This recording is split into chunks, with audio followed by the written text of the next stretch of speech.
संजीव अपने दोस्तों राघव और प्रतीक के साथ बियर बार में बैठकर बियर पी रहा था। संजीव आज बहुत खुश लग रहा था। अरे यार, आज की पार्टी में तो मजा आ गया। तुम दोनों दोस्तों के साथ तो मेरी जिंदगी इतनी अच्छी है कि क्या बताओ कितनी अच्छी है। अरे भाई, अब दोस्ती की है तो जीना मरना सब साथ में। हाँ अरे यार सुनो, जल्दी से एक बियर और ऑर्डर करते हैं ना, एक आखिरी, और उसके बाद ये जश्न यहीं खत्म हो जाएगा। अरे हाँ, क्यों नहीं। वेटर, जल्दी से 2 बियर की बोतल लेकर आओ। आज मेरे दोस्तों को जश्न मनाना है, क्यों? इतने में वहां पर एक बहुत सुंदर लड़की छोटे छोटे कपड़े पहनकर हाथ में बियर की बोतल लेकर उसके पास आती है। ये लीजिए, आपने बियर ऑर्डर की थी ना, मैं लेकर आ गई। क्या बात है यार, इस बार की वेटर तो बड़ी सुंदर है। अब बियर लेकर आई हो तो अपने हाथों से ही पिला दो ना। हाँ, क्यों नहीं, जैसा आप बोलोगे मैं वैसा ही करूँगी। क्या बात है यार, अब तो लगता है रोज यहीं आना पड़ेगा। उसके बाद वो लड़की उन तीनों को बियर सर्व कर देती है। पार्टी करने के बाद वो तीनों अपने अपने घर जाते हैं। प्रतीक, संजीव और राघव को उनके घर छोड़कर जैसे ही अकेला अपनी कार में आकर बैठता है तो अचानक उसे एहसास होता है जैसे उसकी कार की पीछे वाली सीट पर कोई बैठा हुआ है। वो तुरंत पीछे मुड़कर देखता है।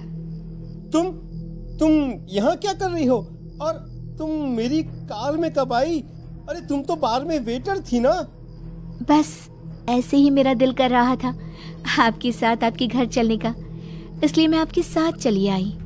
अरे लेकिन तुम मेरी कार में आई कब? अभी कुछ देर पहले तो यहाँ पर मेरे दोस्त बैठे हुए थे। प्रतीक के इतना बोलते ही उस लड़के का चेहरा खतरनाक तरीके से बदल जाता है। उसकी आंखें पत्थर की तरह सफेद और पूरे शरीर पर नीली नीली नसें उभर आती है। गाड़ी चलाओ, पूरी स्पीड में चलाओ, और अगर तुमने गाड़ी रोकने की कोशिश भी की तो मुझसे बुरा कोई नहीं होगा। डर की वजह से प्रतीक के पसीने छूटने लगते हैं। उसका शरीर बुरी तरह से कांप रहा था। प्रतीक बिना कुछ सोचे समझे कार को फुल स्पीड से चलाना शुरू करता है। चलते चलते वो शहर से दूर एक पहाड़ी पर पहुंच जाता है और सामने अब सिर्फ पहाड़ी का किनारा दिख रहा है, जिसे देख प्रतीक घबराकर अचानक से कार को ब्रेक लगाता है। देखो देखो देखो देखो, मुझे छोड़ दो मुझे। अगर मैंने गाड़ी जरा सी भी आगे बढ़ाई तो हम दोनों नीचे गिरकर मर जाएंगे। ये तो तुम्हें पहले सोचना चाहिए था ना। अब कुछ नहीं हो सकता।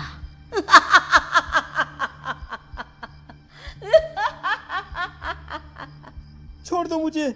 नहीं प्लीज मुझे छोड़ दो। प्लीज मुझे जाने दो। छोड़ दो मुझे। गाड़ी आगे बढ़ाओ।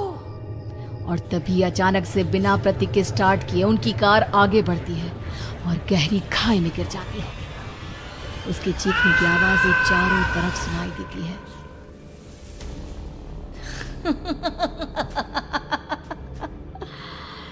तुझे मारकर मेरे कलेजे में जल रही आग को थोड़ी शांति तो मिल गई, लेकिन अभी ये कहानी खत्म नहीं हुई। और फिर अगले दिन राघव और संजीव को पता चलता है कि प्रतीक की पहाड़ी से नीचे गिरकर मौत हो गई। अरे कल रात की तो बात है यार, हम सब बैठकर पार्टी कर रहे थे, लेकिन मेरी एक बात समझ में नहीं आ रही। राघव शहर से इतना बाहर उस पहाड़ी पर इतनी रात को क्या करने गया था? अरे यार, वही सोचकर तो मैं भी परेशान हूँ। हम दोनों को छोड़ने के बाद तो वो सीधा अपने घर जाने वाला था, और वो आत्महत्या क्यों करेगा भाई? कल रात तक वो कितना खुश था, हमारे साथ सेलिब्रेट कर रहा था।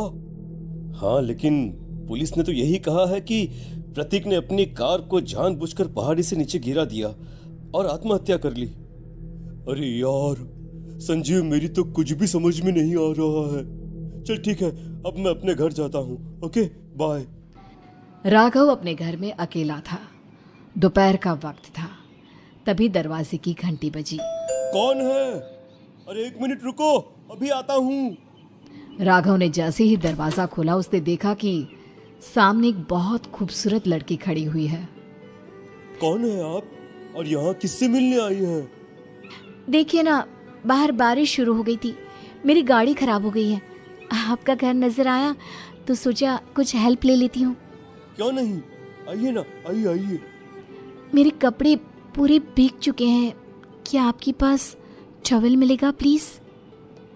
राघव अपने बाथरूम से एक टॉवेल लाकर उस लड़की को देता है। थैंक यू सो मच, अब मैं चलती हूँ। अरे इतनी क्या जल्दी है? आप चाहे तो बारिश रुकने तक यहाँ पर रुक सकती हैं। हाँ। लड़की ने पलटकर राघव की तरफ देखा। नहीं, मुझे जाना होगा, मेरा काम बाकी है। और वो वहां से चली गई। उस लड़की के जाने के बाद राघव अपने बाथरूम में नहाने के लिए गया और जैसे ही उसने बाथरूम में देखा तो उसका टॉवेल वहीं पर लटका हुआ था। उसने टॉवेल हाथ में लिया तो देखा कि उसका पूरा टॉवेल खून के धब्बों से सना हुआ है। अरे अरे ये क्या? ये टॉवेल तो मैंने उस लड़की को दे दिया था। ये वापस मेरे बाथरूम में कैसे आ गया? और इस पर ये खून के धब्बे कहां से आ गए?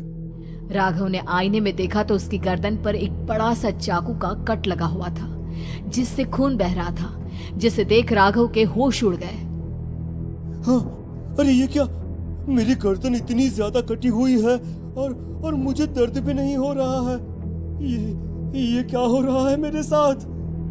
राघव घबराकर बाथरूम से बाहर आया और अपना मोबाइल उठाकर उसने संजीव को फोन लगाया। संजीव जल्दी से मेरे पास आ जाओ। मुझे लगता है कुछ बहुत बड़ी गड़बड़ है, जल्दी आ जाओ। उधर से आवाज आई, लेकिन वो आवाज संजीव की नहीं बल्कि एक लड़की की थी। कुछ अजीब नहीं हुआ है, बस तुम्हारी मौत तुमसे मिलने आई थी और तुम्हें मारकर चली गई। अब तुम इस दुनिया का हिस्सा नहीं हो राघव, इसलिए तुम्हें अपनी गर्दन के कटने का दर्द भी महसूस नहीं हो रहा। नहीं, ऐसा नहीं हो सकता, ऐसा नहीं हो सकता। कौन हो तुम? तुम्हारी मौत। अब संजीव के पास खबर पहुंचती है कि राघव ने अपने ही घर में चाकू से गर्दन काटकर आत्महत्या कर ली। ये सुनने के बाद संजीव के होश उड़ गए। वो पसीने से तरबतर हो गया और एक अनजाना डर अब उसके दिल को सताने लगा। संजीव के साथ ही उसका एक छोटा भाई राजीव भी रहा करता था। अपने भाई को इस तरह परेशान देखकर राजीव उसके पास आया। अरे भैया, क्या हुआ भैया? आप इतने घबराए हुए क्यों लग रहे हैं? प्रतीक और राघव की मौत, मेरा मतलब मेरी कुछ समझ में नहीं आ रहा भाई। अचानक से मेरे दोनों दोस्तों ने आत्महत्या क्यों कर ली? अरे वो तो मेरी भी समझ में नहीं आ रहा है भैया। हाँ, हो सकता है कि कोई परेशानी होगी और इसीलिए उन्होंने ऐसा किया होगा। हाँ, लेकिन दोनों की जिंदगी में एक साथ परेशानी और दोनों का इतनी खतरनाक तरीके से आत्महत्या करना, कहीं ऐसा तो नहीं मैं भी मर जाऊंगा? अरे आप ऐसी बातें क्यों कर रहे हैं भैया? वैसे ही मैं इतना परेशान हूँ। जब से अंजलि ने मेरा साथ छोड़ा है तब से सब कुछ बहुत अजीब सा हो गया है। रोज रात को डरावने सपने आते हैं। ऐसा लगता है जैसे अंजलि बार बार मेरे सपनों में आकर मुझे डराने की कोशिश करती है। अंजलि का नाम सुनते ही संजीव की आंखें फट गई और उसके गले में आवाज अटक गई। उसके चेहरे पर घबराहट साफ नजर आ रही थी। कौन थी वो लड़की जिसने प्रतीक और राघव को आत्महत्या की आड़ में मौत के घाट उतार दिया? और कौन थी अंजलि जो बार बार राजीव के सपनों में आकर उसे डरा रही थी? अंजलि का नाम सुनकर संजीव इतना घबरा क्यों गया? इन सवालों के जवाब जानने के लिए देखिए इस खतरनाक कहानी का अगला भाग।